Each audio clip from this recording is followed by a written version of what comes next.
坐低冇事，一起身就腳踭痛。哎呀，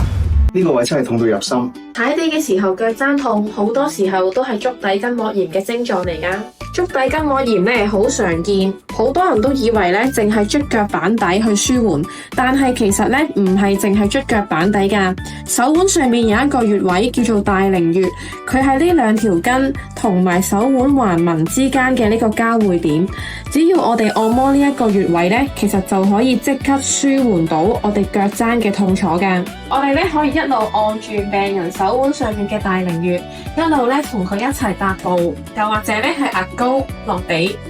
咁樣咧好快病人咧就會感覺到腳踭喺按摩呢一個穴位之後咧越嚟越放鬆，越嚟越唔痛㗎。中醫咧就講對應，而物理治療咧就係講求筋膜嘅連動。